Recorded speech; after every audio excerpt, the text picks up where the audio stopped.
Hey, welcome back to the channel. It is time to celebrate 50 tier lists. 50. That is a lot of work. That's a lot of effort. That is the time. I've had a lot of fun with my friends, getting information out to you all, reading your questions, your comments, Discord, the whole thing, just an absolute blast. I've been up since about 6 a.m. I didn't set an alarm. I just woke up because I was excited to come and do this with you all today. Multiple Illuminati members are going to be stopping by over the course of this stream, which is going to go for about an hour and 45 minutes. Maybe a 10-minute break. I gotta get a little caffeine, a little bite to eat, and then we'll jump straight into Barrow Man versus Andrew the Rough. I mean, they literally said, and your dog is ugly too. I mean, these guys mean it. They are like, if there was a Hall of Fame for Battlegrounds in MCoC, these are the first two entrants. They get the yellow jacket, the green jacket. I don't care what sport you watch. There's probably a jacket involved for the best ever. And these guys are two of the best ever. I don't think there is any debate on that. I don't think there's any debate on that. We're gonna have a blast today. We're gonna be answering your questions. I've taken a bunch of them on my own Discord. We will also take them live from the chat this here as well. And then there was a community post that had quite a few questions on it as well. We will be ranking a champion to rank for today. You can see the poll I put up, and literally I was just talking to my Discord about it. I woke up today and I still don't know. I've based on the thumbnail, I think you can all tell, we've narrowed this down significantly. I think it's gonna be two. However, on call with me right now is none other than MCoC Encyclopedia. I changed the dates and the whole thing of the rank 4 video with the advice from the Illuminati, which is really helpful, I think, in analyzing those sorts of decisions. But if you're all right with it, buddy, and thank you, one, for being here. First of all, let's not jump straight into my thing. How you doing, man? Thanks so much for being here today. Yeah, no worries. Happy to. Yeah, this is awesome, dude. And it's not morning for you. You're like, I also was awake 3 hours ago. I was awake significantly more than 3 hours ago. It's 5:05 in the evening here. Yeah, there you go, which makes sense. You having a good little Saturday? Yeah, not too bad. Crossing a few things off the old to-do list. Cool. Thanks for making the time to stop by here, celebrate with us. So, I think you're aware of kind of what my priority set was or is. Do you have strong feelings on any of these champions? You can't see my screen, can you? Or are you bringing it up on the... I'm watching the stream, so I'm a few seconds behind, but pretty close. Okay, that's fine. That's fine. I don't think we're going to be doing any crazy gameplay today. I think there's going to be a lot of questions, a lot of interacting with the chat. In going through this with everybody, everyone made tremendous points. They did their best to filter my priorities through their own advice.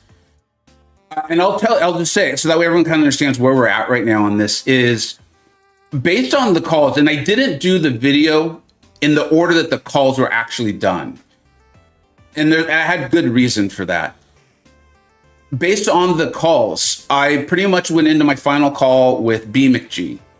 And it's I pretty much know it's going to be chill. And then B said something to me. And I don't know if he had an intention to sway me, but he was essentially saying, listen, I don't think Crossbones needs the rank 4. Not that any of them need it, right? But he's got those Furies. He builds up. I already have my Crossbones at Sig 140. We've got this new war map with these tremendously powerful hazard shift nodes. He's going to be phenomenal for it. And as soon as he said that, every single call I had over the course of that day changed in my interpretation of it. Because I was he's right. And I often talk about how you don't need Crossbones at a high sig to play him and get great results from him. I do enjoy Crossbones in Battlegrounds very, very much. And in War. Now, it's only been in Tier 3. I left Tier 1 before I became a big Crossbones fan. And so I'm literally now right back to, I cannot decide between Crossbones and Cheese. So if you've got someone who you're dude, I think you should consider this champion too, please let me know. And then if you have thoughts between those two based on, my priorities, and I'm happy to go over them again if that's helpful to you or you need that. No, that's fine. I did watch the whole video, so I'm okay. aware what everyone said. All right. So, my thoughts, and this is purely from my perspective, you're allowed to put your own twist on everything. Yeah. Is of the two of them, I would do Chielth. Okay. And here's why. Okay. The difference between a rank 3 and a rank 4 Crossbones in any fight that's smaller than Necropolis is 1 or 2 Furies. In the same way, you don't run Recoil with Star-Lord because it's, I think, 12 hits on his combo meter is the difference. Now, 80% shrug-off chance off his signature ability is very, very good. But it's not quite enough. If, for example, if you're up against, say, a Void on a hazard shift, you can't rely on 80% chance because that's going to tick and tick and tick. Yeah. Do you want to pause to acknowledge that? So, yeah, and thanks for giving me 2 things to acknowledge. One is I have about 126 stones, but I have a feeling that's not what you were saying to acknowledge is Ozfan just came through with a huge donation. Happy anniversary to everyone in the Illuminati. Just to make it more complicated, this might give you nothing daily tickets to open another tight. So thank you, Ozfan. Thank you for the tremendous donation. Thank you for the ongoing support of myself and so many of the Illuminati over multiple years. We are all incredibly grateful and appreciate the back and forth with you and the talking and just your whole approach to the game. And it really fits with what we talk about. It's like rank the champions you're enjoying. You're going to enjoy and do really well with them. And you exemplify that like perfectly. And of course, the financial support's obviously always appreciated. Is just so everyone knows, and this won't come out till the March Crystal Cornucopia, right? Those are the videos where I record my crystal openings and then package them and do them all at once, unless they're part of like a sale or something. I did raids yesterday, and I got 4,000 Titan shards. And so I did open it. I opened, which put me enough to open. And it's fine. I don't mind spoiling it. It rolled over from Patriot. It was pretty clear it was going to roll over, but it was still like, it was Patriot. And it rolled over to a champion that, I absolutely loathe. So it was very, very painful. So thank you so much. We'll just have to get Patriot another time. And we'll talk about Patriot a little bit later in the stream. So MCoC, like, I do have the SIGs actually very easily to take Crossbones to SIG 200, but I think that still only gives them a 90% chance. Yeah. Okay. So my second thought for Crossbones, and again, this is my personal usage. I'm not the best Crossbones player, I will fully admit. Okay. If you want to play him safely, a lot of people like to bring the MCoC synergy. I'm sure you're well aware. I'm sure you've used it. Mm-hmm. That gives him that extra Fury duration. Mm-hmm. Without or planning for 2 champions to take 1 set of paths is, from what I hear from planners, quite tricky. Mm-hmm. So that might mean in some wars you are less likely to be assigned your rank 4 champion because you've basically only got 2 slots on the team. Yeah. No, that makes sense. Okay. My third point for Crossbones, or against Crossbones again, I'm really hammering Crossbones here. Yeah, basically, I hate Crossbones. I think you should delete him. I'll definitely make a video now just called I Hate Crossbones and clip this bit. Is if you use him against Mystics in high tier war, you can be under the assumption if your Furies fall off, they are running 5 out of 5 Mystic Dispersion, you will be taking a special 3 to the face. Yeah. Do you have that confidence in yourself? I do, but I also do a lot of stupid things because I have that much confidence in myself. Like the world smacks me down a lot, but I keep getting back up. And in Tier 1 War, it's funny as a joke on a live stream. In Tier 1 War, not funny, because then you have to go to your alliance and be like, I died again. And they don't think it's funny for some reason. So yeah, I hear you. He has the immunity synergy with, I didn't realize Pun 99 was one of them too, but Punisher 29 and Red Skull, but that's immunity to Nullify and Stagger, which is different than what you're talking about. Yes. Yeah. It covers that nicely, but if you want to use that and you want to use MCoC, you've now got 3 champions. And unless the champion you're synergizing is absurdly powerful, there is no way you're going to be getting assigned 3 champions to take a given set of paths, because the whole meta of war defense planning is path split. All right. So you cannot use. So you say you're taking path 5. The whole idea is that you cannot use the same champion for path, for 1.5.1 and 1.5.2. And then you want to make sure that you can't take Path 5 in Section 2, so it makes it as annoying as possible. Okay. If we go over to Cheelth, yes, she relies on bleed for a lot of her damage. You put her against a bleed immune champion and you're not going to have a good time. But her Sig does help with that. Mm-hmm. Yours is only Sig 40, but that's enough to work with, surely, because those precisions stack. So the more you can stack them, then, the difference between 5 precisions and 4 precisions doesn't matter a huge amount, particularly with diminishing returns, and more Sigs doesn't increase that too much. But with a Power Start 1 boost, a couple of parries, your cleanse is going, you drop the special 2, I would consider her more debuff. She's a better debuff counter in my mind than Crossbones is. That's amazing. But you know what? Like literally everything you just said, and you said it in your way, which I really appreciate, resonates with stuff that B McG, Simula, William, and DLL all said on stream or on the calls. And then I went back and watched DLL's Spotlight with Context. Basically, that's a lot of what I did yesterday evening when I was just doing errands and stuff. And then I watched, I think it was some Simula's old war videos. And they all were careful to say she doesn't become debuff immune, but she becomes essentially debuff immune. For those who are not familiar with that, that's via her special 2. And you get up the Tranquilize, which also happens to help you. You literally can't miss. It's not like an ability accuracy or something like that, which I really do love.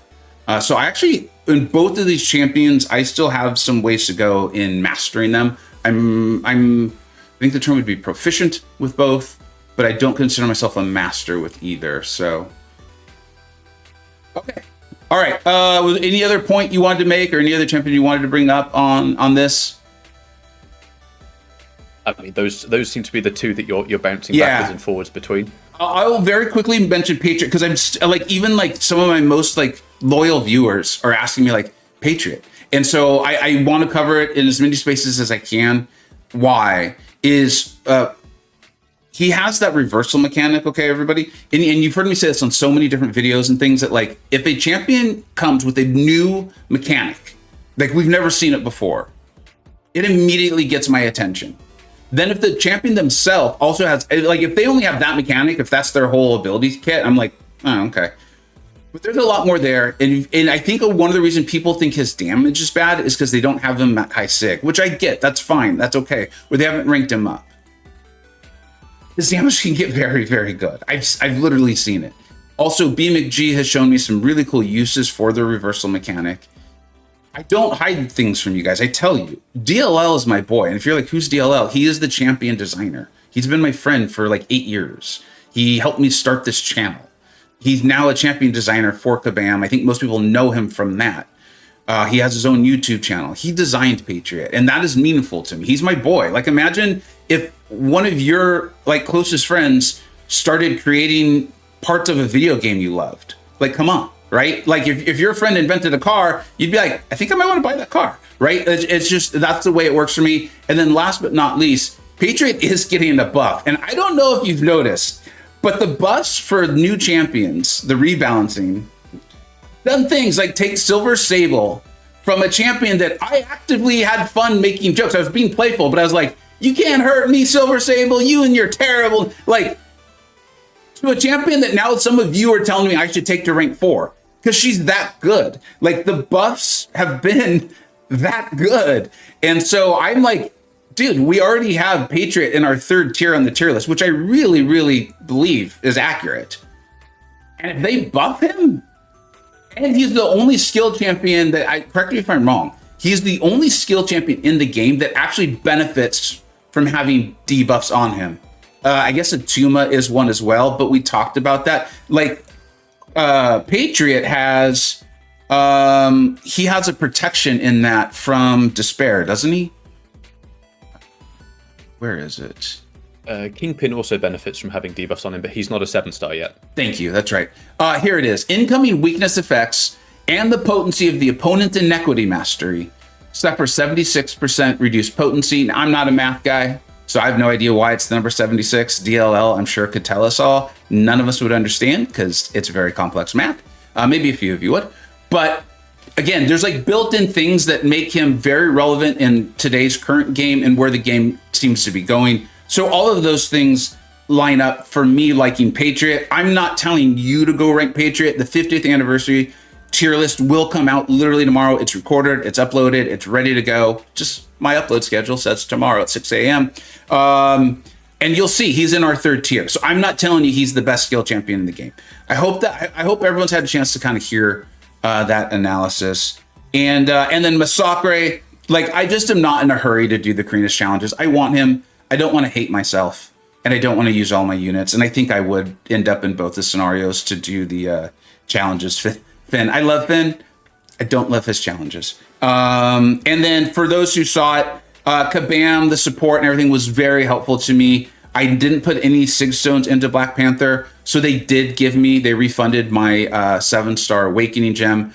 I still may end up awakening him and putting stones into him and all that because he is that good. I'm just not currently sold on my use of that yet. And so I want to hold off. And I know you're going to be like, wait, that's a DL champion too. You're right. It was one of the reasons I like a champion. It's not the only reason, right? If my friend designs a box of crap, I'm not going to go out and buy it. So to be clear, every time I make a joke, I'm like, I need to explain that. I'm not saying Black Panther is a box of crap. He's phenomenal. I'm just trying to prove the point that DLL being involved doesn't make me love something. It just makes me really interested in it and want to be supportive. Anything else? Did I dig any other holes that you can help climb me out of?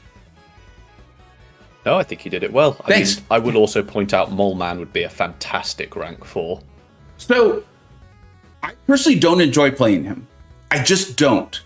And don't rank him. Yeah. Okay, thanks. I will say, for those of you who suffer from the same issue I have, which is like he loses his mask when you don't want him to, and the thing, and the check out the synergy with Gentle.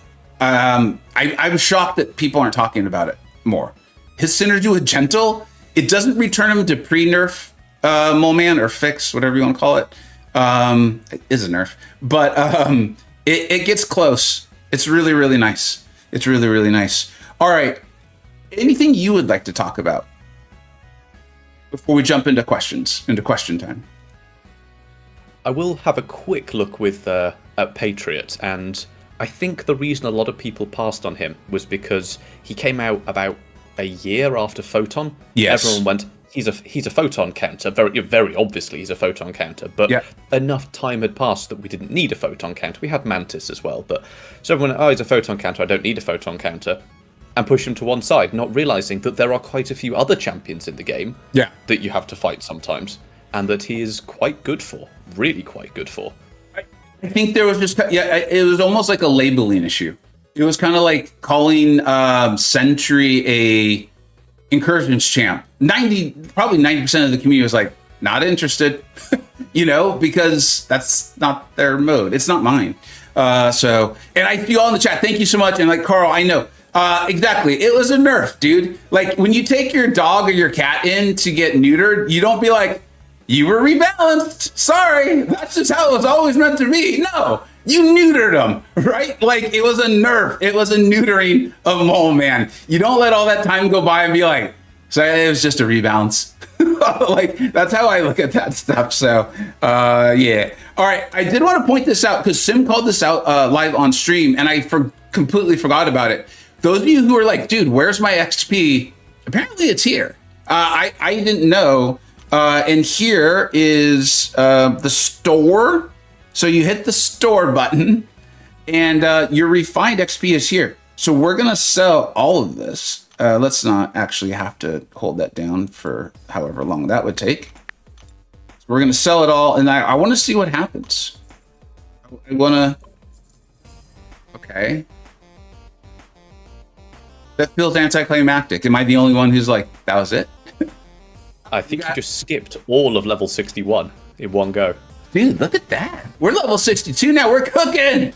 We are cooking. Welcome to the 62 glitch club. Dude, this is amazing. What glitch do I now have for myself? What have I? I don't think you get the rewards from level 62. Oh, I good. think you should have got the level 61 rewards. I think the level 62 ones don't exist. That's great. I didn't want rewards. Yeah, I don't even know where I would. This is. Take the stream back because I know that there was. Yes, you got the 300 units from level 61. Okay. But that is No, we don't want to be getting any more of these. Don't accident. I've hit enough buttons on accident this week. I don't need to do it again. Look, Kaban, I tried just to provide constructive criticism without just being needlessly critical. If you want people to be excited about this stuff, you got to do a better job of letting them know what the hell happened. Like, okay, so we're level 60. So like when I've seen people go to level 61 by doing that, and then you get the pop up, you know, back as you did in the olden days when you leveled up. Yeah. I'm surprised. I think because you did 2 levels in one go. Yeah. Which I don't think was a situation they may have accounted for.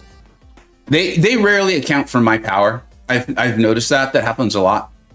You know, where they're like, very true. Yeah, your magnitude is just too much, Vega. They often they tell me that a lot, actually. It's pretty common. Okay, so let's jump into the questions. We had a bunch of them on the Discord server. Take a second to say hello to everyone. And I'm just saying hello to people who are on the screen now. I know a lot of people have been. TJ, what's up, dude? Never thought he'd hear nouns like that for the game, but here we are. Oh, the cat and dog neutering? Yeah, you just rebalanced him, dude. It was just a rebalance. They're like, but where are my testicles? They were rebalanced. OG Highline, what's up, dude? Cypher! Brennan, how you doing, bud? Prepping for some D&D. Dude, have a blast. Grand scheme, you had to restart the game. Meaning like the app, or do you mean like you stopped for a while and now you're starting over? Use XP boosts, enter a fight. Okay, we'll do the daily. I think we'll do the apothecary while around. Pets don't watch Vega, nerf 225. If your pet's not watching, I mean, come on. I need the views, man. Get your pet an iPad, set them up with an account. They can do it. Nearwin, what's up, buddy? Thanks for being here. Level 62 rewards are broken. Okay, it appears as though the chat, as usual, smarter than me.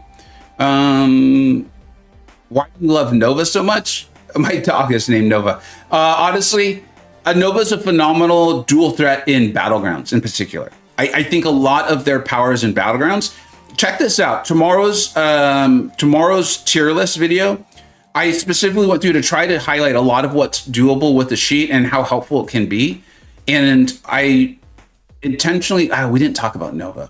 I'll try to do that next month, but I show how certain champions, depending on what box you have clicked, will change ranking significantly. And so it really is important to, when you're using that, to make sure you tailor the list for how you're playing the game. So Nova's great. You want to give it a high sig though, okay? Carl's laughing. Thanks, buddy. What's up, Chancellor Groot? Billy D. Kirk, how you doing, bud? All right, so everyone's telling me the same thing. Snoops, what's up, dude? You're in my alliance. I thought, okay, I know who you are, bud. You got a day drinker. All right. Oh, and everyone, check out those shirts, dude. Check out those shirts. I think they're pretty cool. If you're interested in t-shirts and stuff, give them a purchase. I'll be honest, I have those created because I want to give one to all the Illuminati members. And I think they're cool. Like I'm wearing one I created myself. I like wearing the stuff. I wear it out in public. I have fun with it. My family's very supportive of it. So, all right. So we're going to load this up and we are going to, what an interesting questioning team I put together for myself here. I wonder what I was doing. Why would I do this? Oh, it was like one of the side quests with like Saga champions. Oh, here you go. This is what you were talking about. Ah, there we go. That looks better. Yeah, that's much. But you won't actually get any of those. Oh, good. This is like, here are the things you can't have. If you go into your profile, I think there's a list and you can see what you got for level 61, which you did get. Yeah, I'm okay with it. I was hoping that'd be a lot more exciting for us to watch happen than it was. All right. K-Dog, what's up, dude? Nirwan, I would hold the R4 skill. Jump for Patriots rebalances live. Yeah, but dude, like that's not till like June. You know me, I cannot wait that long for pretty much anything. So yeah, we're ranking for someone today. Hey, what's up, Finn? And something? No, you got those things you saw there. They were 62 runs. All right, cool. Let's go ahead and look through, and we're gonna answer some of these questions here. This is from. You guys can't see the name. That's okay. As someone who has been in a lot of top alliances like SSX and 4Loki, which one does things in the way that resonates the most with you? Dude, this is a very uncomfortable question. I should have done a better job of pre-screening these. That'd be like, so which one of your children is actually your favorite? And they're both sitting right there.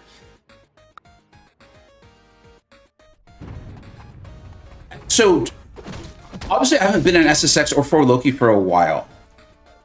They're very similar. They're actually incredibly similar in that they have great planning, or they at least try to always have great planning. Planners put forth a lot of time, and they try very hard to put their players in a position of success. Like, that's part of why I've always done so well in them, is they very, very rarely, the planners will say, hey, take this fight or use this champion that like you've never used before, right? Yeah, like they're like, literally I have planners from, like, Nirwin was my planner in BG2, so was TJ. There's been some 4Loki folks in the chat as well. In fact, I start to forget which alliance I played with them in. In fact, for some reason I was going to say Nirwin was in 4Loki. So they're actually incredibly similar in that regard. They also very much are culture alliances where you're friends with everybody. Like, if you think about like my meetup I had in Austin, I think there was like 6 or 7 4Loki people there. None of them live even in Texas. And so there is a lot of that sort of camaraderie that comes along, which is why I like them so much. And I think I fit there when I do play tier 1. Is there anything you want to add to that, Encyclopedia, or anything that, like, I mean, obviously, I don't think you know either of those alliances that well, but you obviously have won War Champ yourself and are in a great alliance in Salty. Yeah, so I've been in Salty for an extremely long time. I think I joined back when it was in the Plat 4 days, but more as a, if you want to run a successful alliance at that sort of level, it's about people. It's always about people. Yeah. When you push that high, you assume everyone has every champion and everyone can play every champion to at least a decent level. But it's about people, and it's about planning. It's about knowledge. It's about pushing together. Yeah. Yeah, no, that makes sense. So we're getting some comments from the chat. We will take questions for from the chat here too. If K-Dog, if Queen Latifah was available, she would be rank 4 already, my friend. Let's just put it that way. I'd have her, LL Cool J. They'd be rank 5. They'd be Awakened Sig 200. What's up, Just Thanos? William and Nirwin are having a little bromance, which I'm supportive of. All right, let's move on to the next question. How do you juggle work, your family, YouTube, the game, and anything outside of those? So for those who don't know, I have a full-time job. It requires a lot. It's also very flexible, which is why you'll be able to see me do stuff like this, right? I don't have like a 9 to 6 or a 9 to 5 like a lot of folks do. It is very flexible. I just kind of need to get the work done, and of course be responsive to the people I work with and timely. So as long as I'm doing that, I can kind of do what I want with my days, which allows me to be really present for my family. I have 2 school-age kids. And obviously those who have kids, or if you in school, remember, like, that schedule doesn't fit into the adult work life schedule very well. I absolutely adore my wife. She's my favorite person in the world, so I love spending time with her. Because of those flexibilities, I'm able to do it all. I just have to be really disciplined. And you've seen me on my channel at times try to have like a daily upload schedule or try to stream daily. That always backfires. It always backfires. Because what it does is it pushes those other responsibilities to like staying up till 2 a.m. working. And then if I stay up till 2 a.m. working, I'm not in a good mood the next day, and I'm not that good of a husband. I'm not that good of a parent. So for me, it's just about staying absolutely disciplined. It's why almost always why I've left Tier 1 War when I've left. And unfortunately why it often leads with me in a very bad mood is because I'm very overstressed. And fortunately I have friends in all of those alliances who understand that. They don't necessarily like it, but they get it and they support me. And yeah, so that's that. How about you, bud? I mean, I know you're a busy man yourself too. Yeah, I think, I mean, as with War, it's all about planning, knowing your own limits. I try and do, uploads twice a week. If, a while back I did daily uploads, and that was, as you say, it burns you out quickly, because I also have a full-time job. I got married recently. No kids on my end, but let's just be thankful for that. So yeah, it's about knowing your own limits, pushing when you know you can, but yeah, a bit of planning. Here's a question from, because we do want to take questions from the chat as well. Does Shield need the awakening? No, she doesn't. We went over it a little bit earlier in the stream, but it was like the damage back mechanic, right? The physical damage back and the crit replacement when for bleed immunes, correct? Yep. All right. There's life out. So jokes did happen. This is on my Discord, so you know how that works. You got that right, K-Doc. Okay, I did say we'll take questions. They don't have to be MCoC related. I did say that. That was my fault. But I am a responsible human, and I will take responsibility for it. So, regular pineapple, better than smoked or grilled pineapple. Do you have strong pineapple preferences? I can't say that was a question I was expecting to see in this list, so I have to recalibrate for a second. Yeah. I don't know if I've ever had smoked pineapple. I think I've only had grilled pineapple. I don't know if this is a very English thing, but on like a slice of gammon, we tend to put pineapple on it. Ooh, maybe an egg as well, and chips. That's a solid one. I do think pineapple. Yeah, they're both fine. Yeah, pineapple's more versatile than it gets credit for. I've had the grilled, and it is very good. It is very, very good. We're gonna be careful with the pineapple questions. Yeah. Yeah, because I don't mind pineapple on pizza. Right, I'll see you all later. Oh my god. I've never had to live revoke Illuminati privileges, but we're getting close. We're getting real close. No, just kidding. Huge thank you donation from a huge thank you for the donation to none other than Heinz, dude. Listen, you talk about Patriot. I think you should wait for him. All right. Oh wow. I can't wait that long, man. I can't. Like, it's just a thing. All right. Let's move on. Okay, so I finished that daily quest. Both of these questions are for Vega and the Illuminati if they have time. Which champions do you feel gains the most benefit from Unawakened to Sig 1? Aegon. You think who? Aegon?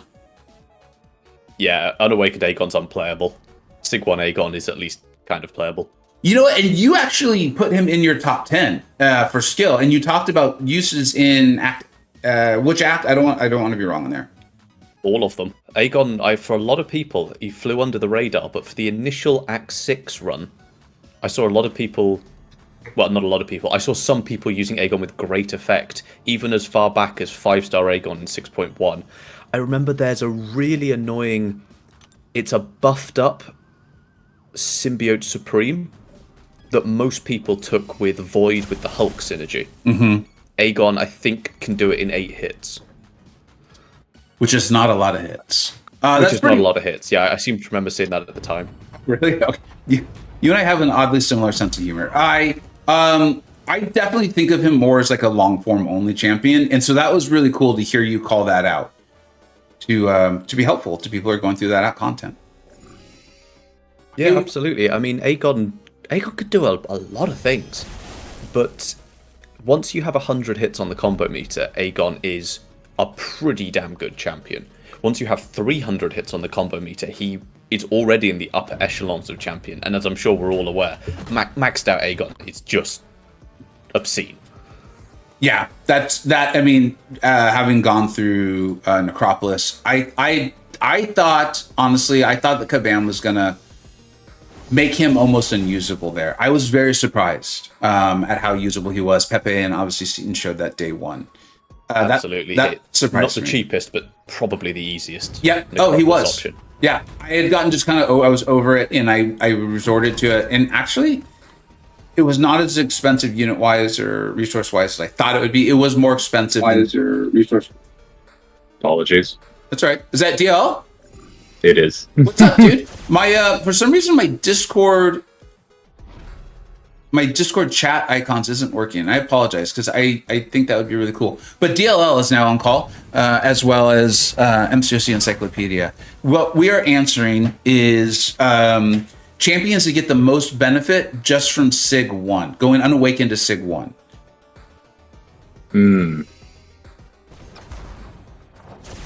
So I always feel weird having this conversation because the goal, the design goal, is obviously nobody. Everyone should be equal on that. But Close your ears for a minute. nah, there's no way around it, right? Yeah. Corvus has been brought up. Hyperion's been brought up by the chat. For me, Tom Moore, Mr. Moore, what's up, buddy? Is Dazzler. Dazzler's like, I mean, you are just getting a whole new thing. Like a whole new set of fights has just opened up. So, yeah. Okay, maybe we will move on. It's okay. We can talk about it if you want. It's a little bit weird because like picking someone. If I pick a character that's recent, it's a little bit like, and they failed. Yeah. Well, so which champs do you feel gained the most benefit from Sig 1 to Sig 200? I'm sure we're going to miss some on this one. There's no way we're going to be able to do an exhaustive list. If you want someone that goes from just a big damage champion, which is fine, everyone likes big yellow numbers, to someone that can do something almost truly unique, I'd have to give that title to Namor. Yeah, that's a good one. To someone that suddenly becomes incredibly versatile, but needs that investment. I just took Ultron to Sig 200. He doesn't have to be 200, but that's a big one. No, I think he's definitely in the conversation for the same reason, right? Yeah. Because a robot that does dot damage is fine. A robot that does dot damage and has some resistance to ability accuracy is fine. A robot that has block regen against a third of the game and 4 effective immunities instead of 2 is a different beast. Yeah, and as usual, this is why I was like, there's no way that us on chat will come up with an exhaustive list. There's Carl's calling out Angela, Heinz is calling out Guardian, OG Highland's calling out Omega Red. These are all very good examples. I do want to push back a little bit against Guardian simply because I think, unlike some of the others, people underrate his base form too much. Yeah. It's like that. It's that thing that makes like doing a spreadsheet really difficult because we want to answer the questions, but we're also aware that by like as soon as we like, so many people misinterpret our emoji for the awakened ability. Yeah, and I understand why they do. It's just really hard because it's like they're so certain it's saying something that it's not saying. And like the example is like we're saying we're rating them as if they are awakened. We're not saying they have to be awakened to be good. And I think some of that's also just the history of MCoC and how the awakened ability was usually portrayed on the spreadsheet, which is fine. It makes sense. That's not a knock on them. That's just that made sense. And so this is tough because like I have my Guardian at I think Sig 100. And I'm not in a rush to get him to 200. He does everything I need him to do. He's that good, right? And I think that's kind of in essence what you're pointing out.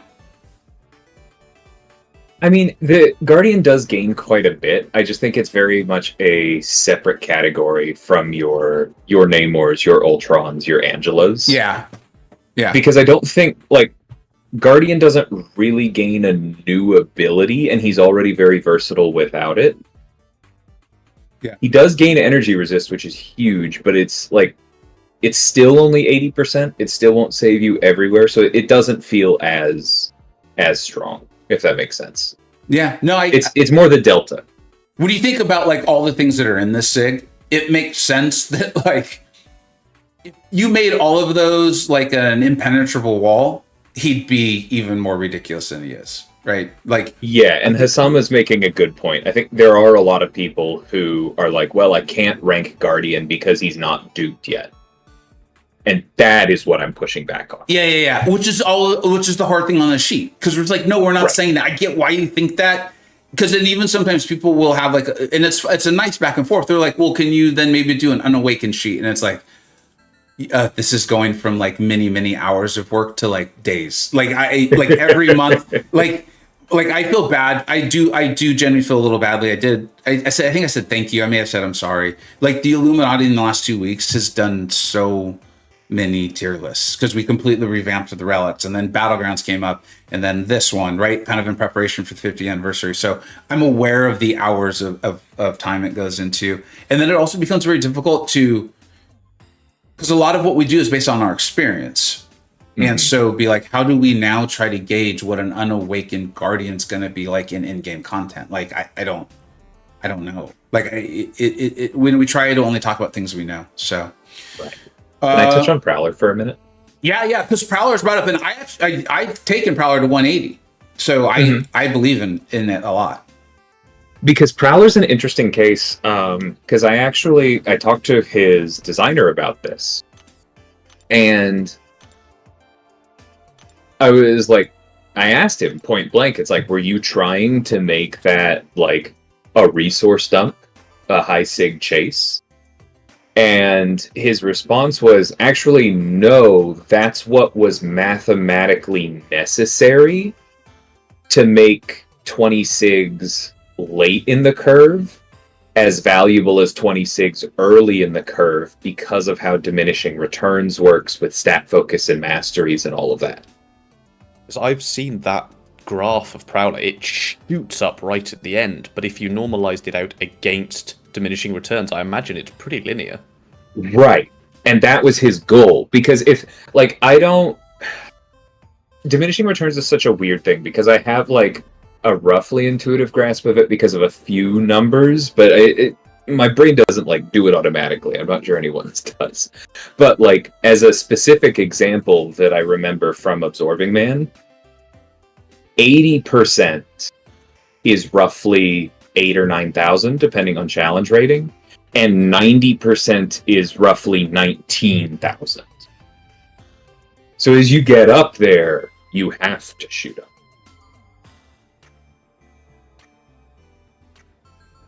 And that makes complete sense, as you would expect from that sort of formula. Mm-hmm. That's interesting, and it makes a lot of sense. And it's fun to know the mindset, like what was the intention, right?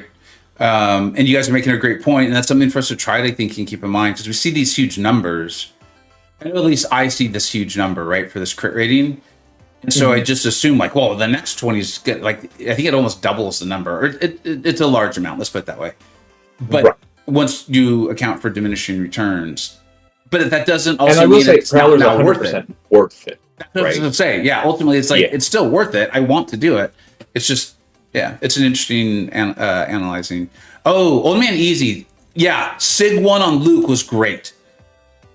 Yeah. No. I didn't think of that. You get one do-over. I didn't think about that. Well, no, I mean that part was left over, right? That was there before I got there. Yeah. K-Dog, let's not take the stream there. Funny, though. All right. Let's move on to the... I'm just going to jump in here and say, as a final thought, Unawakened to Sig 1. No one mentioned Nick Fury, which we definitely should have done, but I'm afraid I'm going to have to bow out. Yes. So good luck, gentlemen. And I hope the rest of the stream goes really well. Thank you. Have a great evening. Thanks for being here, buddy. Cheers, guys. Bye. Cheers. And the links to all the Illuminati are in the description. Make sure you subscribe to them all. Not all channels are as active as others, and you'll see they all focus on different things. All insanely talented, high-skill players with a breadth of experience and knowledge. So make sure you check them all out if you haven't already. All right, let's move on to the next question. I don't think we have one from the chat. So the best champions tech, literally the tier list will come out tomorrow. Like the most updated tier list comes out tomorrow, and the higher rated they are, but I really mean it, and I think we all do in our own version. Rank the champion you like. If they are a bad champion, you know it, and therefore you'll probably start to not like them. It's true, man. It's really, really true. And hey, what's up, Jay Will? We got Truth in here, BK Tiger, Nate. Thank you everyone for being here. Let's move on to the next question, which is real quick, Jason. Yes, I would consider Prowler a rank 4 option at 670. Let's see here. people started having fun in the chat, which I like. It just makes it a little more difficult. Oh, you know what? Okay, so I did want to answer this one, or at least kind of like talk on this. This is from Unk. I think the name isn't shortened by the small window. Is there a spreadsheet or anything that tracks recommended SIG levels for champs? I remember a while back KT1 had a pretty nice breakdown of ideal SIG levels for champs if you couldn't max at them. I'd love to have a spreadsheet. Okay, so you guys can obviously see it. I'll give you a cheat sheet. Yeah. So the answer for almost all of them would be 60. Oh, really? Yeah. Like just as a general, is that the curve that the default exponent curve that we use for building SIGs has a sweet spot at 60. So like we deviate from that. And I think people generally make too much of this because a well-designed SIG, even if it has a sweet spot, is still worth going further and useful before that. But for most SIGs, 60 is the sweet spot. I'm sorry, I have to answer that. No, it is not my birthday. Although I did see someone wish me a happy birthday, or what they said made me think they thought it was my birthday. I will have to look at the title of the stream because I definitely am not intending for people to think it's my birthday. And 50? Come on. Actually, I'm not that far away from 50. What's up, Andy? What's up, Ryan? What's up, Beguile? So here's the other thing with this is, I try my best not to do that sort of generic advice. It is really difficult, and I know that a lot of others do it, and they do a great job. Okay, and I think that's cool to stay within like what your channel is already doing, the voice of your channel. And I know that people show up to some of my things and they get a little confused because I'm not doing that, right? If there's a sweet spot for a specific champion, I will talk about it, but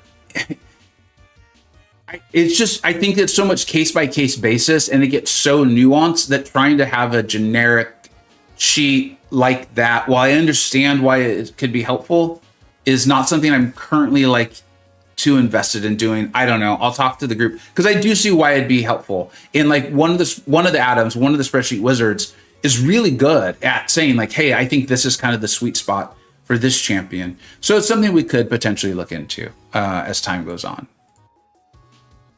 Yeah, I think one other note on that, though, is that part of the reason that a good spreadsheet for this is very difficult to do is that it's relatively easy mathematically to find inflection points in curves, right? Like it's relatively easy to say, okay, and here is where the marginal returns start dropping.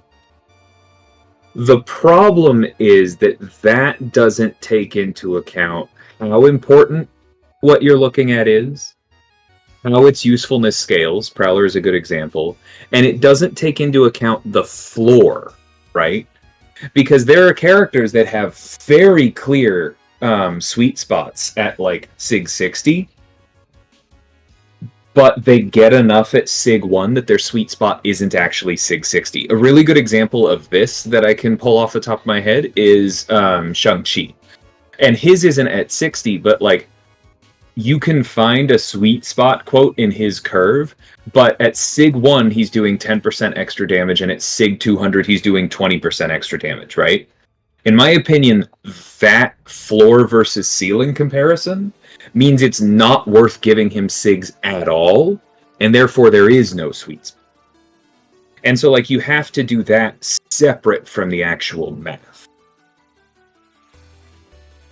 Hey, when so it gets very complicated, and we'd argue with each other a lot is the short version. So we got a question from OG Highline here. Question for DLL and MCoC Encyclopedia unfortunately left. How are you guys finding the new nodes in High Tier War? I feel too biased to answer that. Okay. Yeah, and we'll have to wait. You got some other really high tier war players in the chat right now. Andrew, what's up, bud? Oh, that's right. So Andrew's question, and you might not know Andrew. He's a pretty good player. He's decent at Battlegrounds, and he's got a very cute dog. Is what do you think of rank 4 of a person taking Mojo to rank 4 SIG 200? And yes, I mean as a 7-star, not as a 6-star.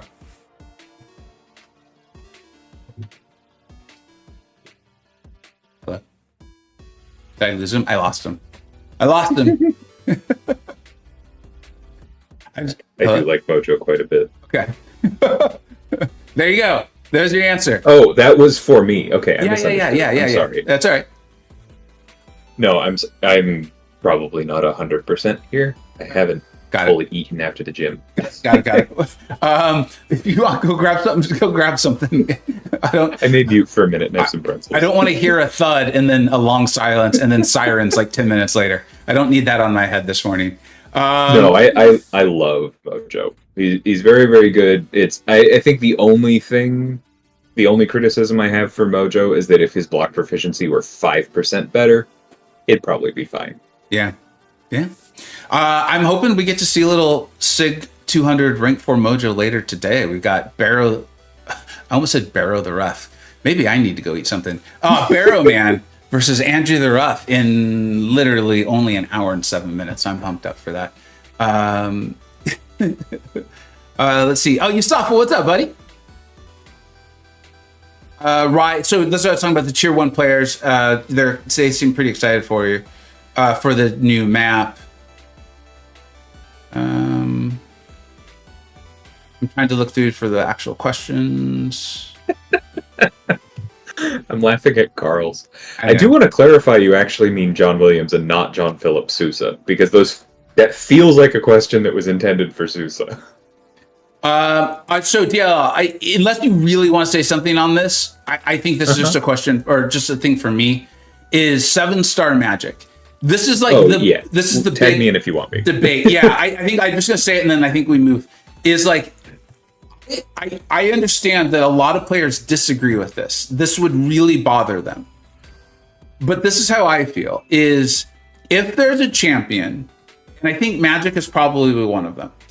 Let's go ahead and throw in Quake, okay? That has an ability that is just considered too broken to be in the game. Like, it's not about like all of the whole package. It's just like this one thing is just, it's not what we want. It's not fun. It makes other things unfun. And so they're just never coming, right? As higher variety, I think rarity champion, sorry. I would personally love it if they just made a new version of the champion. I would like to get a 7-star magic, and I would be very happy as a player to be like, I don't need it to be what the current 5-star magic is like. I know that there are players who really feel differently than that, like strongly. I'm aware of it because I've brought this idea up before. But for me, that's like, I don't know. I think it'd be fun. I think it'd be cool. And I feel like I got my time with the 5-star magic. And I understand not everyone did. So I get it. So that's just kind of my thoughts on it. I'm going to very purposely not ask DL to comment on it because I think it just gets into with him working for the company and stuff. We have some questions from the YouTube post. Is DL, are you there? Because this question is very much for you. Oh yeah, no, I'm here. Is if Pocket Bacon and SSX meet up in a few years for last war of a season to make it into Masters, who do you think's going to win? For those who don't know, Pocket Bacon is the alliance for DL's alt. I think I can just say, given my roster, Pocket Bacon, they're in for an uphill battle. Okay. Well, this is a couple years. I think this is presupposing that Pocket Bacon has made some tremendous strides. And then they're finally. This is for me. I think it's for me. You going to finally reveal who your barber is? Yes, she is phenomenal. Her place is called Habitat here in San Francisco. She's been cutting my hair for over 10 years. She's amazing. Check them out. It's her own shop too. She's a small business owner, so I have a lot of respect for her in a variety of ways. Do you know anyone who has taken Spider-Ham to rank 4? I actually don't. They are struggling between Spider-Ham and Photon to rank 4. My default on that would be go full Photon. I do think she's a more well-rounded, more versatile character. I love playing Spider-Ham. I, for years, have been on Spider-Ham. I think he finally has a mode to really show what he does in Battlegrounds. So if you like him and it's for Battlegrounds, I think they both make tremendous sense. Photon's like one of your creations. Do you want to weigh in on this at all, or? I'm sorry, I was responding to a chat. Yeah. So it was Photon versus Spider-Ham. They seem to like them both. Yeah, I mean, there's no wrong choice. I took Spider-Ham up, but that's because I didn't have Photon, right? Yeah. Or sorry, I took him up first. That was an important word in that sense. They're very, very good, right? Spider-Ham has been one of my favorites for a long time. My boss built him. Yeah. Uh, Wait, really? yeah. Yeah. He's a Niv. Oh, interesting. Okay. It's always fun to find out who's designed your champion or a champion you love when you already really like them. Yeah. Move forward. Yeah. I think they're both really, really good. Like, Spider-Ham is faster offensively, which obviously matters in Battlegrounds. Yeah. I think Photon is a bit more consistent. She has the immunities.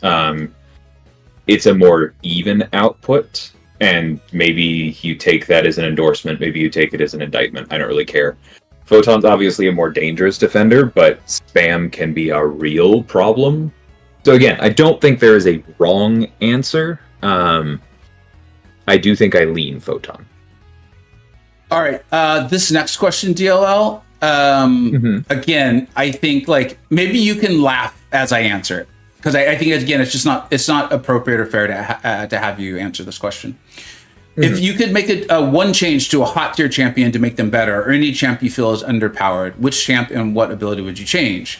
So, assuming you're familiar with my tier list, which I'm pretty sure you are, this is our 4th tier. We're starting to finally get into the territory. I'm like, make sure you really know what you're doing before you take this champion to the highest rank possible. Champions in the 3rd tier, I'm like, if you know what you're doing, you're still going to do great stuff with them. The 4th tier is where I'm like, you really need to know what you're doing. And you better like them. You better like them. And this is why is the one it immediately jumped out to me. It also is our first class, which is Mystic.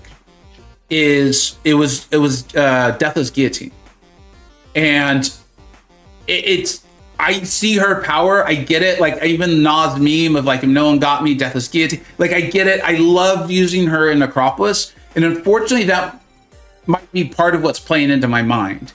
And I know that was all for Necropolis, and I think that's cool in the team. I fully respect all of this. But I got to see her with a neutralize and a nullify off the SP1. I would have loved that. I knew you'd laugh, right? And that's fine. This is like one of those like way too overpowered things. I get it. The neutralize would be too strong. Well, it's too big. Shoot your shot. Like shoot your shot, right? The worst that can happen is they laugh at you. They're all gonna laugh at you. Like 3 people got that. I didn't even do the voice very well. But so I when I came into this game and started playing it more regularly. So it wasn't like when I downloaded, but it was when I started playing it a little more regularly. Guillotine was relatively new. I kind of recall her coming into the game. I really loved the champion. And back at that time, my understanding of the game wasn't very good. But I think willpower was significantly more powerful than it currently is. And the only way I could win a Battlegrounds matchup, because I was really bad at the game, was with her and her SP2, and to reverse the healing from it. So I loved Guillotine. I loved her. And so that's just me. But that's me. That was the essence of the question. It wasn't, if you were a game designer, how would you do this? It was more, what would be your fun little thing that you would change? I do have a couple answers because some of my candidates for small rank ups are in this tier at the moment. Okay. We're not going to talk too much about where people should be right now or anything. But the Ebony Maw and Captain America Sam Wilson. For Ebony Maw, I think the only thing that I want for him is for his persistent charges to make his falter a little bit longer. And I'm talking like full ramp max sig, you maybe get a second out of it. Not a lot. Yeah. But just something to make that persistent charge matter a bit more for actual ease of use, I think would be huge for how he feels in questing. And then for Sam, there are actually 2 things, so I'm cheating slightly. One is the synergy I gave him with Patriot. Guaranteed bulwark on intercept, regardless of whether you have an armor up or not. And 2 is just increase his base attack like 15%.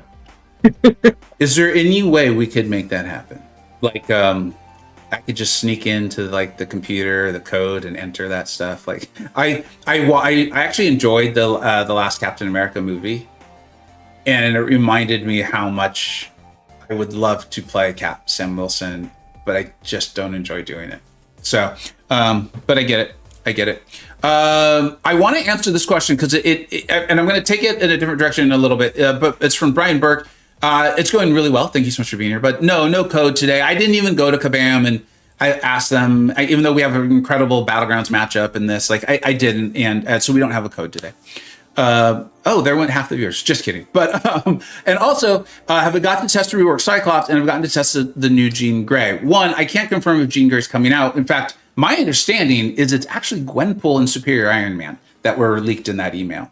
But is, you had to actually read the email and the graphic, is I want to... Hey, no reading. Is I want to address this is, unless there's a CCP that I'm not in, which there is a chance, like I can't know what I don't know. We aren't able to test any of that. Everyone is very upfront about what they've been able to test, right? We get the new champions sometimes like a day before they go live.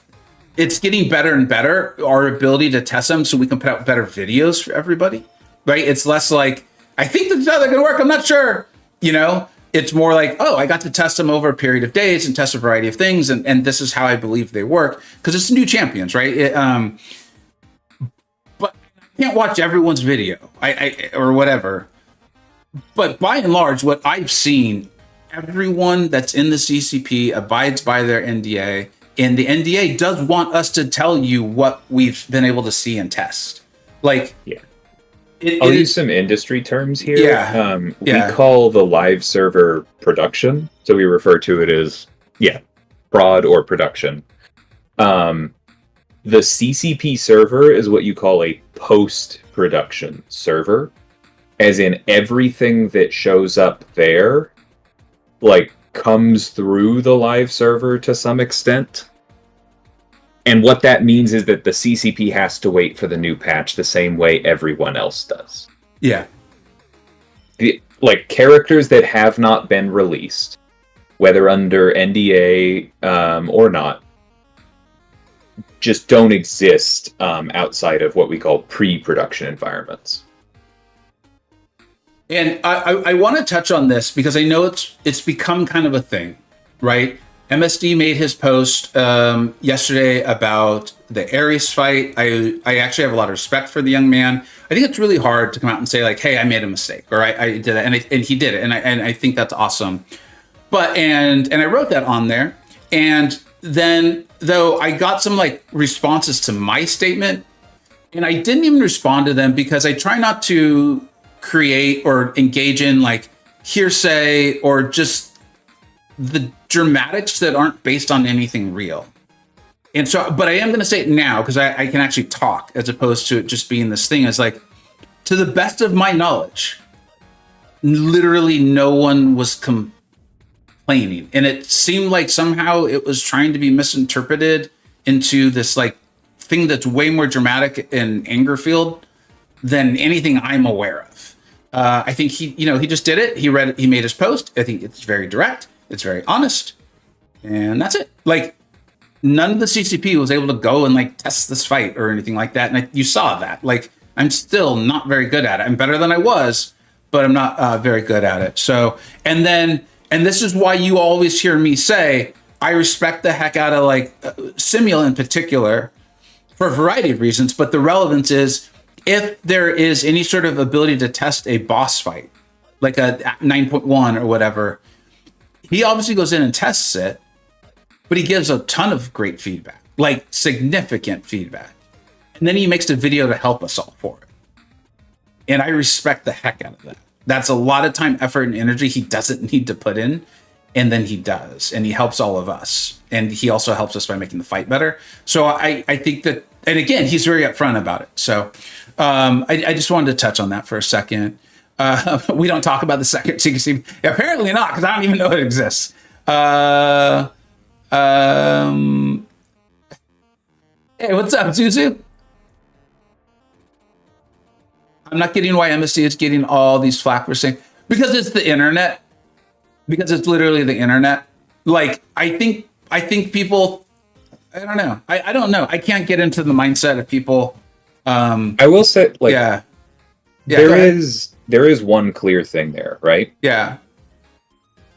It's not about early access, right? Yeah. What he's not apologizing for early access. He's apologizing for saying he didn't have early access. Because I get early access to every boss. Like Vega says, it's the playtesting part. Mm-hmm. I think my access to bosses is pretty important, honestly, to pat myself on the back a minute. But like, it's the saying you haven't seen it before, right? Because I think it's important during my Ares runs if the second run I ever have, I went from 100% to 10%. That is going to make you feel different things if you think I've never seen the boss before, versus if you know I've played it for a few hours, even if that was months ago, right? Mm-hmm. Like, and though sometimes those emotions are going to be like, wow, like the theoretical emotions would be, wow, DLL is amazing, but they could also be, oh wow, I'm terrible. Yeah, that's and true. Like, yeah. that's the part where the flack comes from, and I think that's why the apology was a good thing, and so respect for it.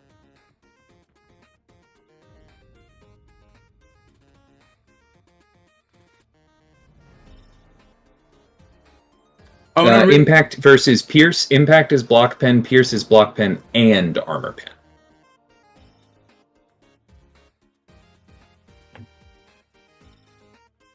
Oh, I wanted to make sure I understood Brian's statement. Yeah, and so what I will, again, like, I don't want to enter into the drama, and you can see a lot of people in the chat are like, yeah, it's not, the Vega doesn't do that, and the internet is weird, and like, there's been one comment that's been deleted today that I'm aware of, and I wanted to make fun of it so bad. So badly, because it was so stupid. So I'm going to here. I know. It was like, I'm pouty, and I'm very pouty, and I need you to know it. And I made fun of it. I finally gave in. But it's like, I don't even want to give that stuff airtime, because it's like, obviously, like a 6-year-old child who's stolen their parent's cell phone and is like, I'm gratification now. You know, and like the parents are like, oh, little baby, let's put you to bed. You're having a tantrum. And it's like, I don't want to feed into that and give them the dopamine of knowing that their little tantrum got a reaction, right? Because that's like how this happens. But unfortunately, that's how the internet works. So to Brian's statement is like, the current people running the community management and the CCP, I don't understand all the inner workings, and DL, I'm not asking you to explain them, please don't. But my interactions with like Mike and Dave, it's like professional, it's business, right? I feel like I'm a businessman. I'm 46 years old. I work with people who I respect. And that doesn't mean everything is going to be done perfectly. And it definitely doesn't mean it's always going to be done the way I want it to be done. But I see people who take responsibility. I see people who try to see the other side. I see people who are like, hey, we're putting out a product. How do we improve this for everyone? And they continue to make steps to do that. That's why I tried my best. Once I said, like, sometimes you don't get the champion until a day before, I then tried to back that out, because that was a different regime when that would happen. That doesn't happen with these guys. Like, they want our videos to be better so that we can get you accurate info. Does that make sense? Like, there's no like, hey, hype them up, blah, blah, blah. Literally none of that. It is, we want you to have more time testing so that you can give your viewers the accurate information.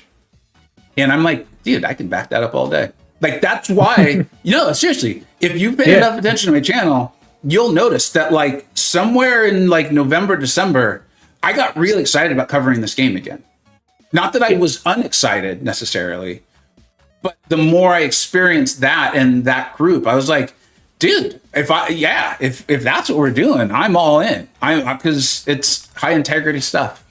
It doesn't mean we're always all going to agree, right? But I can feel good about it. I've got a question for me that I think I can answer in a fair way. The question, how does the dev team feel about leaks, is a very complicated one, especially because the dev team isn't a monolith, right? There are lots of us that feel different ways to different intensities. But I will say, for me specifically, it's never good. Because the best possible way that a leak could go is somebody finds out a character that you're working on is going to come out and they get happy, right? Yeah. But that is not worth the possibility that the leak is wrong and people form expectations and then get angry. And my example for that is last year when people were sure that March was Beta Ray Bill and Enchantress, and they were sure that I was building Beta Ray Bill because I had admitted I was shipping a Cosmic in March. Yeah. I got a lot of disappointment about a character I worked really hard on for months, simply because it didn't match the expectations people had built. That feels terrible, and that I think you can kind of extrapolate from there to the rest of the team. Hey, what's up, Tobias? I think I saw Allison in here earlier. What's up, Allison? Just a quick echo on what DL is saying is, I think once my boy started working there and designing the champions, I was able to start to see this differently. It's like any other time something gets humanized, right? Like when we actually see the human on the other side, is literally, I was able to like understand more literally everything he said. And so that's why you see me, I don't cover leaks or anything like that. I'm not like blaming people who do. It's just, I see it. Like I'm able to better understand it. And so that's why I try my best not to cover them or mention or anything like that. So we got a question. Hey, thanks for the Prowler video. Convinced me to use my tech gem on him. Take it home. Dude, awesome, Sig. Hopefully you're loving him. Why did that some of the icons change in game, like Red Skull's auto block or Overseers? Oh, I didn't even notice that. Has that happened? Do you know? Can you comment on that? If you can't, it's totally fine, obviously. Yeah, basically, like the prowess change when North Star came out is another good example. Basically, there are a number of... zooming out. As part of the champion development process, we literally have a ticket in the system that says, hey, if you need new icons, request them. I don't think that has always been there. And I think even when it has, there have been some times when people kind of wait too long for it and go, okay, I don't need to bother the UI artists with this. I can just use this other icon. And unfortunately, over time, that leads to our visual language getting muddied. And that's how you wind up with, like, the icon for Unblockable and for Prowess were exactly the same, but slightly different colors on the same side of the color wheel. Yeah, Steadfast being another one. And that becomes a problem pretty quickly. Like, that is confusing even if you do not have any difficulty differentiating colors, but it definitely becomes a problem when it does. Unblockable and Steadfast, I think, have enough contrast between them that you can figure it out, but Prowess versus Unblockable was getting to be a problem. And so that had to be changed, right? Yeah, the Counterpunch one is another example. I'm glad you like that one, Misty. I requested that one. But yeah, I think Auto Block would just be another, where eventually it got to a point where somebody requested an icon that they felt was more distinct for Auto Block and communicated better to players, and then worked it back into the other examples. Also, hello to Misty. At some point, because I was reading more of the chat while you were talking, but I got, I think what is referred to as a shit-eating grin. I'm not even going to repeat the comment. You guys can go read it if you'd like to. I believe it's Nichols. DL, I heard you pronounce it properly on stream the other day. I hope that's properly. I want to make sure I'm reading it perfect. You don't need to tell people to like. Actions say more than words. Anything. Yep. I believe Nichols has summed it up properly. 100%. And if you've paid enough attention to my channel, you know I strongly feel strongly in agreement. I'm a very happy person. Okay, we'll move on. I'm going to tie together two things, and then we'll continue to move on to comments. And I am eventually going to rank for a champion. Is on the leaks on the business side and kind of like how some can help hype and can't. So it's a very real example is it was leaked that I think it was leaked that like 7 or 6-star magic was going to be in the Valentine's Day sale or something. I don't even remember what it was. Oh yeah, that was a good example. But it came up and I was like, oh shoot, maybe I shouldn't spend on the Valentine's Day sale because like I would want that magic. And then thank you for the advice, buddy. We're not going to be doing incursion so. But is like maybe I should save and then whatever, and then I don't know. And it gave me a bit of like a paralysis, like a figurative one, obviously, on like what to do. And then obviously it was wrong. Like it was just flat wrong. And so that's where that stuff gets really difficult. And it's like, then it starts to become unreliable. And not that I'm not now saying like, hey, leaks need to always be reliable and then they're good. I'm just saying like, it just gets so tricky. It gets so tricky. Near ones. Well, they're never going to be 100% reliable, which leads to things like you said, Usafa was in here earlier saying that Magic is like his favorite character, right? And is as much for the character, if not more, as for the kit. And so he got really excited and then was really bummed when reality hit. And like that's not something we want to do to people. I mean, reality bites, right, man? Again, a very bad 40-year-old joke. Okay. Sorry, old man. Not with you on that one. It's all right, buddy. It's all right. I couldn't even remember the name of the actress or the actor from the movie. Someone in the chat will remember. Don't sleep on Elsa. I like Elsa, but she ain't for me as far as the Ring 4. What's up, Bodhi?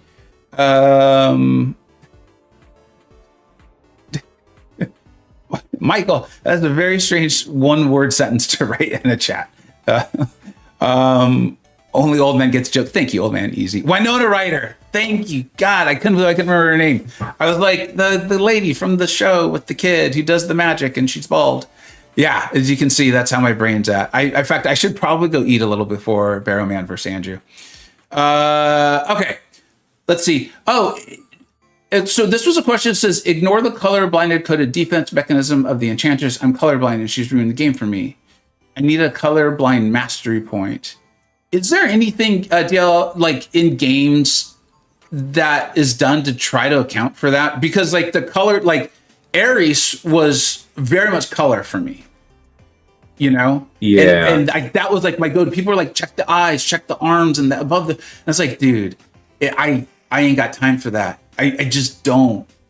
I was reacting to his motion overall because I felt I could read it before the color showed up. Yeah. But I'm also the person who asked for the color in playtesting. I remember insisting on that. Yeah.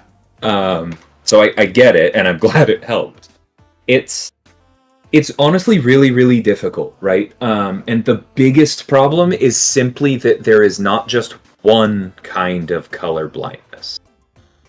If you don't know that's true. That's true. Certain games where their whole UI is built around like 3 colors total, you'll see often they have 3 or 4 different color blindness options.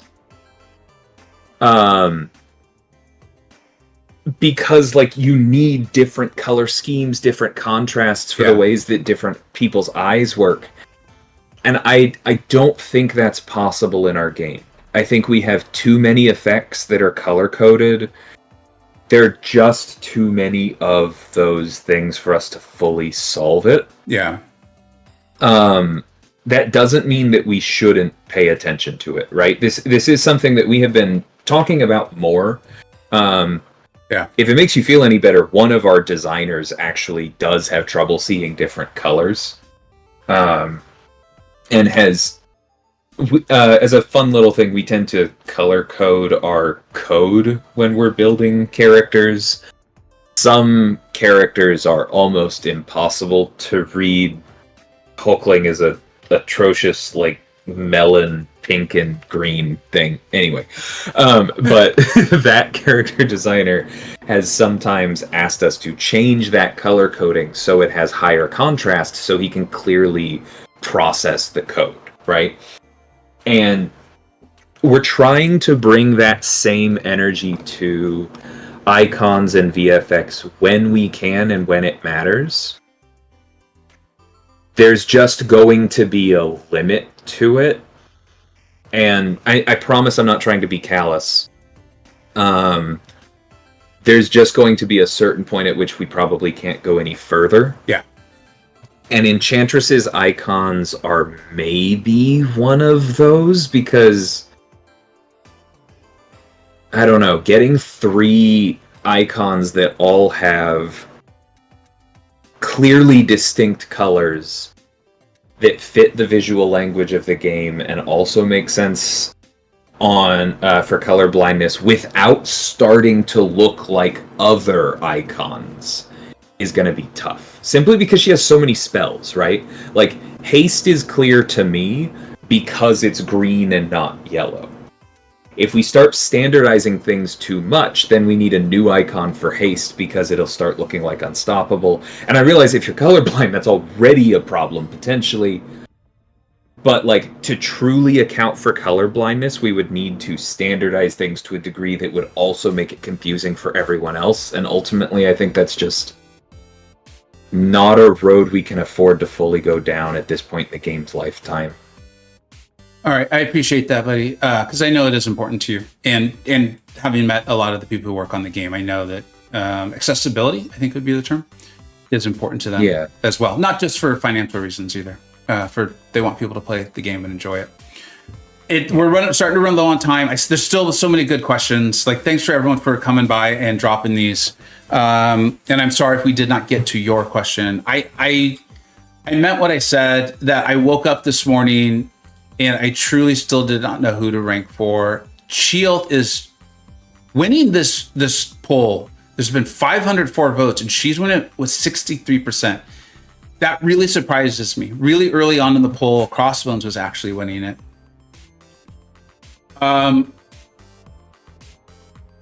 DLL, in going through all of this, I don't know why. I never realized that Punisher 29 also has the synergy, the gain immunity to nullify and stagger with Crossbones. Do you ever path this? I think I don't remember if I asked you or if I only asked Sim.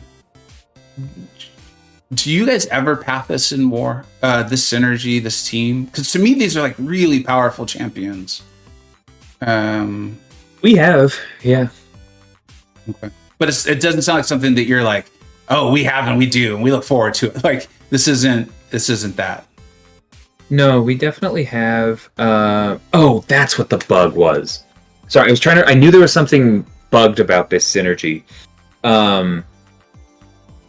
The hesitation in my voice is because part of the reason we pathed it was against villain and mercenary defenders.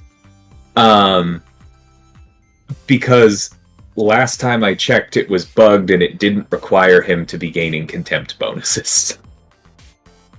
Oh, dude, you know what? It wasn't until literally just now that I realized this only applies to when he has contempt. Right. So this is only against hero champions. Right. He's only supposed to be immune to nullify when fighting heroes. Or if you also bring Yondu, any non-villain. Yeah, okay. Kat's like, don't you dare besmirch Yondu. She's like, if she's listening, she's like, I see the wheels turning in your head, Vega. That's a dumb joke that you like to make. I'm not going to do it. Yondu's actually really good. I soloed a tough fight with him while laying by the pool in Cabo. I did. I had like a pina colada, and I was laying on the thing, keeping an eye on my kid. And I was like, hey, this Yondu's not bad. Thank you, Beguile. That's the Brazilian Wonder Woman. I don't even know if that run is still going or how that's going.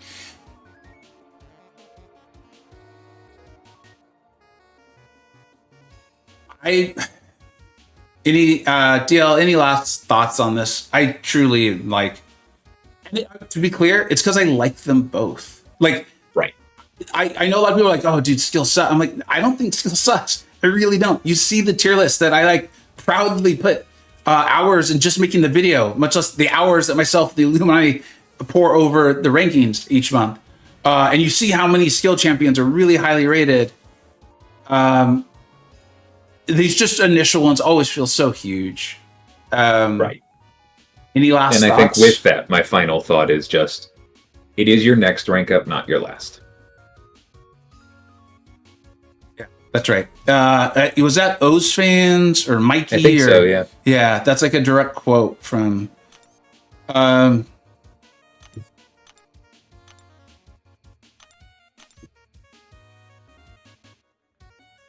I love both these champions, and they're both phenomenal. I appreciate Yeah, sometimes rank the champion you like the most isn't the end of the conversation. No, it's like I like a lot of them. Do you know the song "Did You Ever Have to Make Up Your Mind" by the Love and Spoonful? No, but I can't pay attention because I don't want to accidentally hit the wrong button right now. No, not at all. I'll just send it to you later. After having literally done that while talking to Sim. Yeah, it's chi. It's chill. When you do this, like we all do this, right? We all like start to split these hairs and overthink and overanalyze. And I meant what I said. I think it was earlier in the stream where after talking to the group and kind of going through it, I was like, it's chi. I just kind of needed to get over that it wasn't Crossbones, because like in November of last year, oh my God, I would have been like Crossbones in a heartbeat. And it has nothing to do with him as a champion. Literally nothing to do with him as a champion. It's me and having less focus on Battlegrounds. I'm still very focused on it. It's a great mode. I enjoy playing it. I'm going to continue to stream it. You guys know I'm about a Mysterium level player most seasons.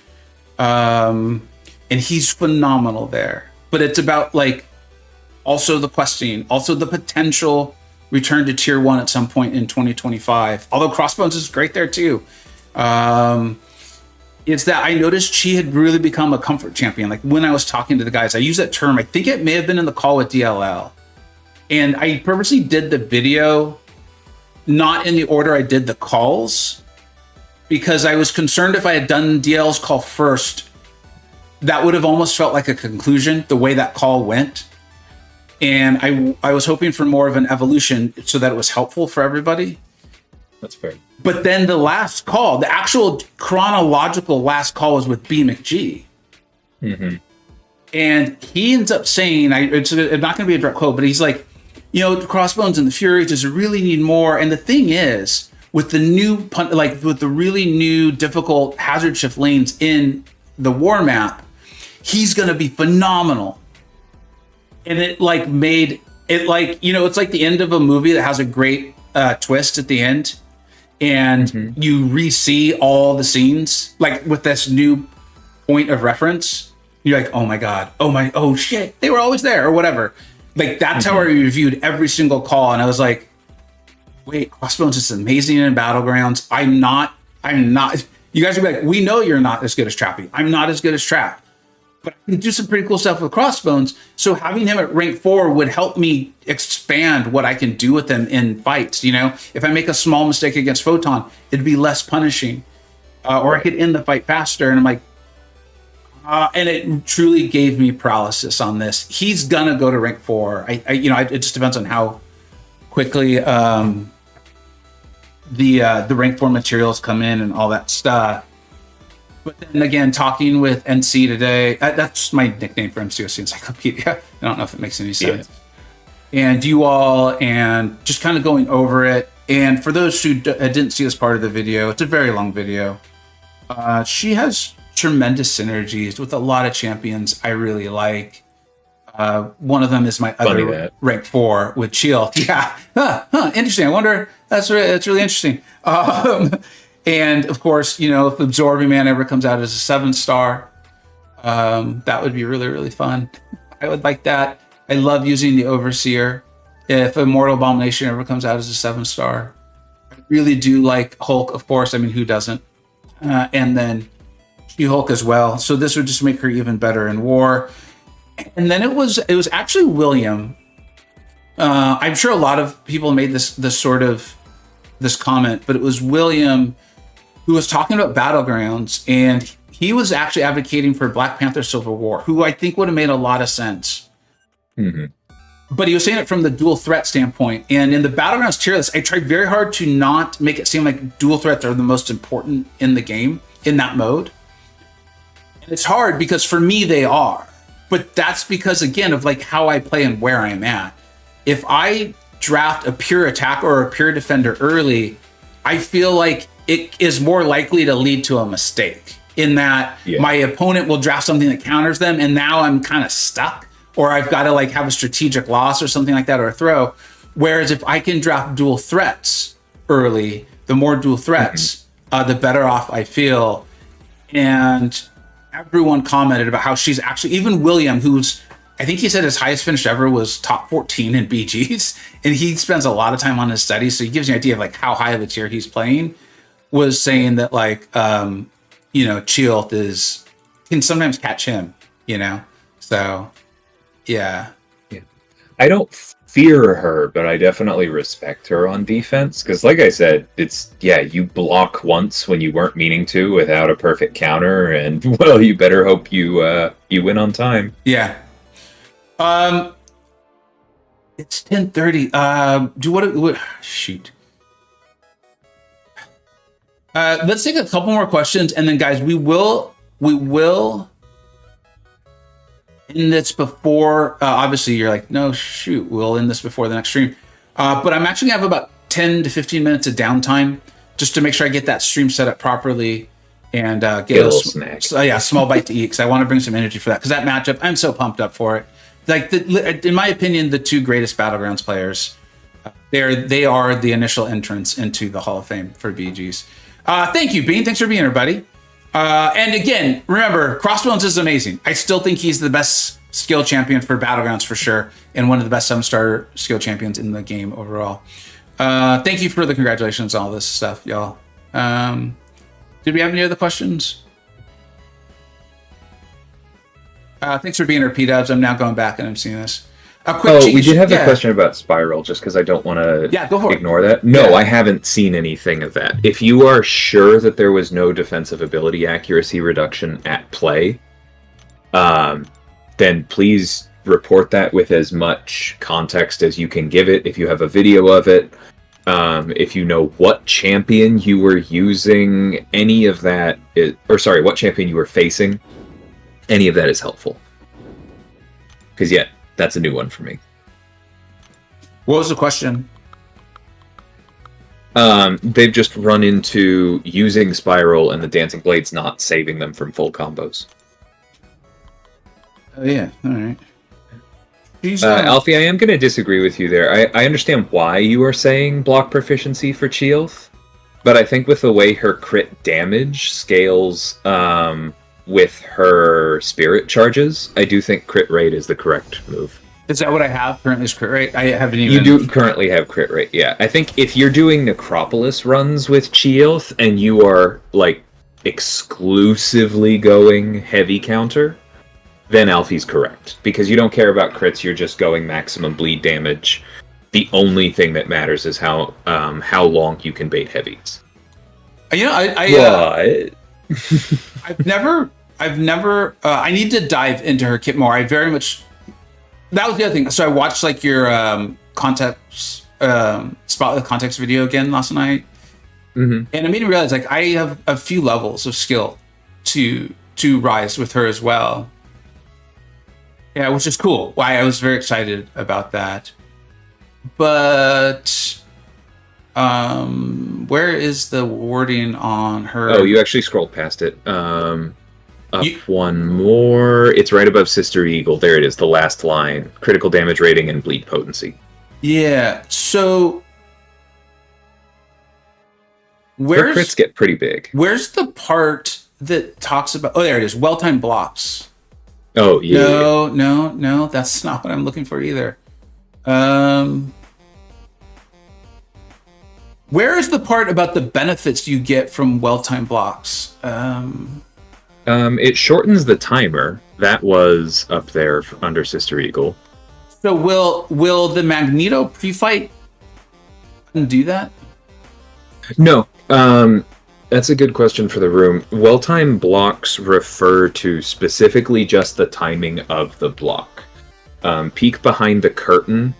There is a piece of code that fires for every single character in the game as you enter the block animation for a short window. if the block happens while that code is still there before it expires, that's a well-timed block.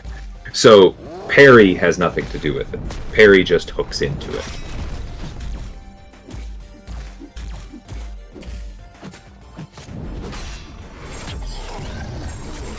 There's not much for me to address on the Sinister front. It has been said publicly that we're aware it's not working. It has also been said that it'll be addressed with a rebalance call, and that there's a decent chance that it'll be something else and not that. But as far as the Wolverine relic, that is completely expected, right? Sinister is locking his own regen rate. It's intended that that doesn't help. And of course, Red Hulk has to ruin the showcase with an evade. Oh, Lab Evade. I don't miss you. No. That was like where I started the conversation for Necropolis when we were talking about what the globals would be. I was like, no evade. Thank you. I didn't have to twist anyone's arm, for the record. Everybody else was on the same page. They weren't like, no, we love the evade. It's fun. Yeah, I think it's important to give my coworkers credit there.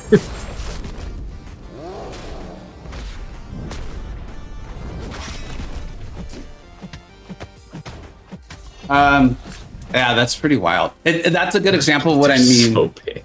By like what I mean by like comfort level with her. Like even with the evade and the stun, like I mean, not like Red Hulk was going to destroy her, and obviously that fight could go faster. He's just a comfort champion, man. I'm really pumped up about this. All right, everybody. Yeah, the heavy reach is bonkers. What I'm going to do is I'm going to end this stream now. I'm going to hurry up and try to get the other one started early if I can. Like DL said, I need to get a bite to eat, and I want to make sure I have proper energy because that matchup's fire, and I want to do it justice. Huge thank you to everyone who's been in the chat hanging out. Like we've just been answering questions, and you all hung out for like an hour and 40 minutes. So thank you so much. Thank you for the incredibly generous donations from Heinz and O's fans, of course. I always appreciate all the support. Thank you to all of the MCoC Illuminati guys. It's a Saturday afternoon for the vast majority of them, or Saturday evening for some of them.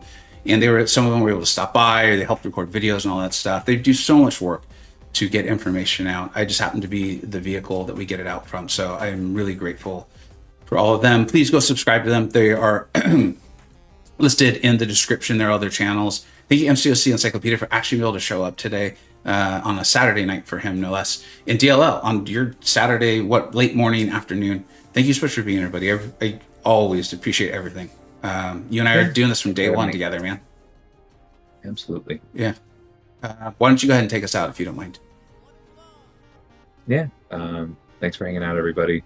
Congrats to Vega. And yeah, keep an eye out for the next tier list. And I guess my next videos for the public are probably going to be the March spotlights. So that's going to be a while. But yeah, keep an eye out for those. Looking forward to those. Yeah. I can't wait to hear about Superior Iron Man and Gwenpool. Catch you all in like 10 minutes for Andrew the Ref versus defending champion Bearman. Take care, everybody. Bye-bye.